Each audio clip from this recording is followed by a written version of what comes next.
Welcome to Reminiscing with the History Makers, a video series where we take a few minutes to get to know the life members of APCO International and celebrate their accomplishments. We are joined today by Margie Moulin, the Director of Emergency Communications of South Oregon and a past president of APCO International. Good evening, Margie. Good evening. How are you? I'm doing great. So, when did you join APCO? I joined APCO the first time in 1994, so a few years ago. So, during your tenure with APCO, describe what agencies you worked for, the positions you held, your responsibilities, and the length of service. Okay. So I have been in this profession I started in 91, so about 31 and a half years ago. And I started out with Southern Oregon Regional Communications, and that was a smaller center in Southern Oregon. We're right on the California border in Jackson County. And I started there as a dispatcher. Prior to that, I was working as a DJ in radio, so that kind of helped transition me as far as speaking on the radio. I worked my way up. I was a telecommunications specialist, then I became a training officer, became a supervisor, and then an operations manager, and ultimately the director of Southern Oregon Regional Communications. And from there, in 2010, we consolidated. Through the years, we had consolidated down to two agencies. There were five when I started. And those two agencies then consolidated again into a single entity for our county in 2010. And I was named as the director at that point of Emergency Communications of Southern Oregon, which was the consolidated entity. That's absolutely amazing. Describe what drew you to join APCO, and was a particular person influential in getting you to join? Yeah, I think there's more than one particular person, but I think there are a number of people. Early in my career, my director, her name was Pam Johnson, and she started taking me to some of the different, she would take different people to the different Oregon chapter meetings for APCO. And I continued to go to those more when I became a supervisor. And then Millie Tirapelli was my second director at the agency. And she actually nominated me for the position that was open for the vice president position on the Oregon chapter. I had become involved in some of the committees by that point for our chapter level, legislative, and a few other committees. I'd had an opportunity to chair a subcommittee for our Western Regional Conference, and then was able to ultimately chair or co-chair our Western Regional Conference a few years after that. And so when Millie nominated me, I think it was a bit of a surprise, but I was successful in getting involved in our executive committee for our Oregon chapter, and worked my way up to becoming the president of the Oregon chapter in 2006. And then just became more and more involved from there at the chapter level. The people that influenced me, besides Pam and Millie, I would have to say Christy Wild. A lot of people know Christy Wild. And she was one of those people that anyone knew that came into the chapter. She always had this great big smile on her face and welcomed you, and you felt like you were at home. So you went into this chapter not really knowing anyone, and it can be a little bit intimidating when you're younger in your career, but she made you feel like you were really special, and it was they were really happy to have you there. So she made it much easier transition, kind of getting involved at the state level. Larry Hatch is another one from Oregon who really was a big mentor of mine, taught me a lot about the legislative process, and I was able to serve on the legislative committee for Oregon with Larry as the chair, and then ultimately take his position as the chair. Mark Buckholz is another person who is a huge influence on me and has been since I began. Tried to teach me to golf once when I was brand new dispatcher because no one else wanted me on their team, but I wasn't very successful in the golf round, but I was able to continue as far as APCO. And so a number of people, I'm sure I'm forgetting some names, but those are some of the ones that first come into mind for me. Can you describe your APCO activities at the state chapter and national level during your tenure with APCO? And what was your favorite? And what was my favorite? Okay.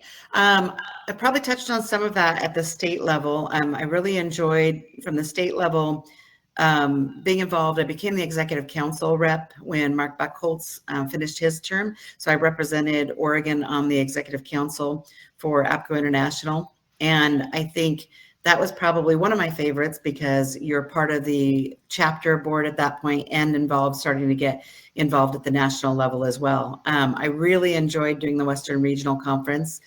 We had a really successful conference in 2016 that was a lot of fun to be involved in. So I enjoyed that.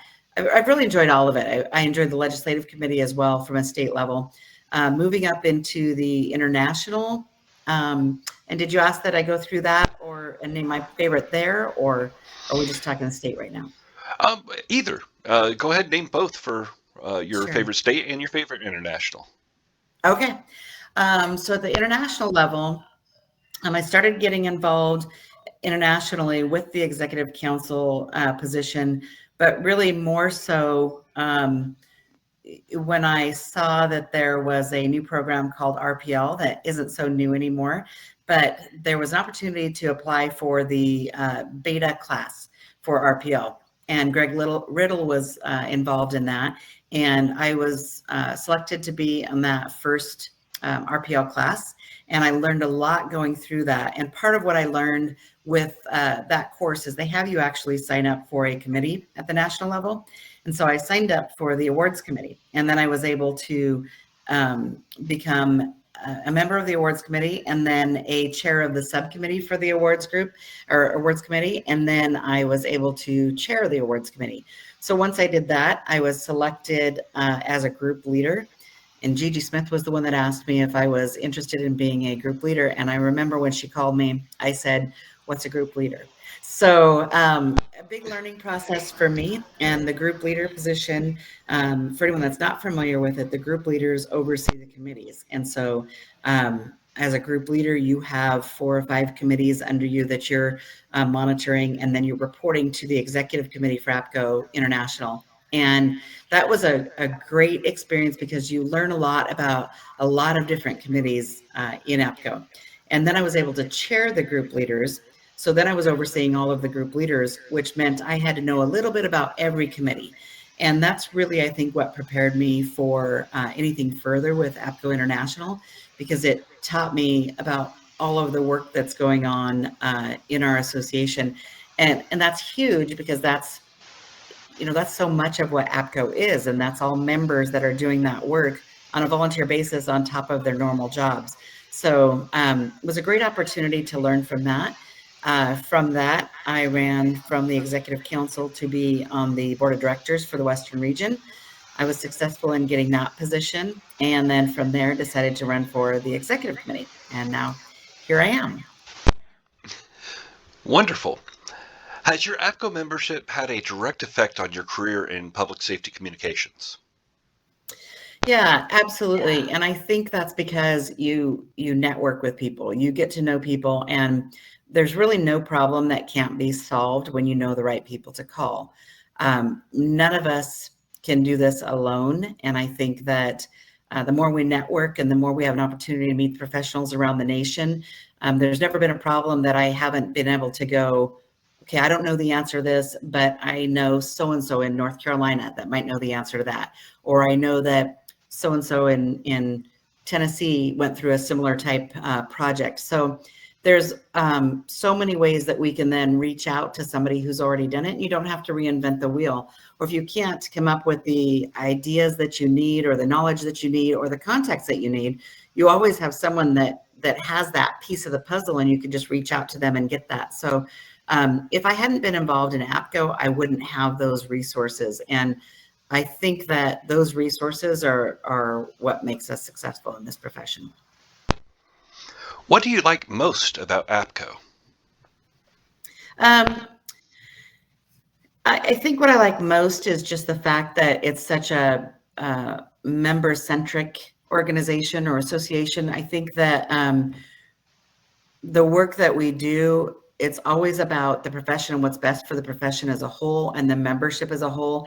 And it's taken from the membership. It's the members that are making those decisions and making the plans for the future, and involved in developing what's going to be 911 in 20 years from now. So it's really the people, it's the members, and the opportunity to be involved in those, the future, really.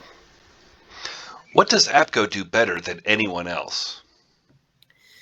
I think that's tied right back to the membership. I think that they listen to the members. All of our committees are member driven. They're people that are actually working in the profession. Um, and they're people that know the business and are doing it for the right reasons. So I think the fact that it is really it's all about the members, and I think that's the biggest thing for me is just how do you develop something into the future if you haven't worked in that profession or you don't know that profession? And in APCO's case, that's who our members are, and it's all the different departments. It's not just dispatch, although obviously that's a huge piece of it. The telecommunications specialists are the core of everything that we do. But you have your members that are in management that have worked their way up. You have the technology services departments, your HR folks, your finance folks, your operational management people, all of these different levels, your GIS people that all know their particular piece of the profession, and they're the members, and they are the ones who are building the future for this profession. So I think that's what I like about APCO is that it is coming from the membership. With the advent of Next Generation 911, what does APCO need to do to stay current with emerging technologies? I think we need to continue to listen to the subject matter experts in the profession. I think we need to develop our technology services and our young professionals, because these are the people that are going to be building the systems of the future. And there are some really brilliant technological minds out there. I'm not one of them. I've never been blessed with that technology brain, but I'm amazed by the people that I see that are out there. And they have the solutions. It's just a matter of working towards those solutions. So I think that APCO needs to continue to build on those resources, the people that we have in our membership, to help build the successful future that I know we'll have in this profession. What stands out as a significant contribution during your time in office? I think that part's easy. The Health and Wellness Committee. When I began in this profession years and years ago, I remember that it was really in the early 90s, I was told when I was hired, it's a quasi-military profession. And it was really expected that you were going to suck it up. You know, you take a bad call, there's no time for tears. You just need to take the next call. And if you break down in tears, or you have a bad day, or you struggle with a call, then you don't belong in this profession. And that always bothered me. So even as a young supervisor, I felt like we hired people and we used them up, and we sort of crumpled them up and threw them away, because we had people that were coming into profession really excited and doing a great job. And then suddenly they were burned out, or they were stressed out and couldn't handle the calls because there was no help. So I really wanted from the time I was young in my career to see a change in that. And I'm really excited that we've seen that. I was really proud to announce the Health and Wellness Committee when I was up on stage during the beginning of my presidency of APCO International. And I'm really excited to see where that's going. There's so much change, and we take so much better care of our people than we used to in this profession. And so I think that's the thing I'm most proud of, and excited to see that we're thinking about the people now. And I want to thank you for that. That is actually truly special. So once again, this has been Reminiscing with History Makers. Thank you, Margie, for joining us and speaking with us today. Thank you.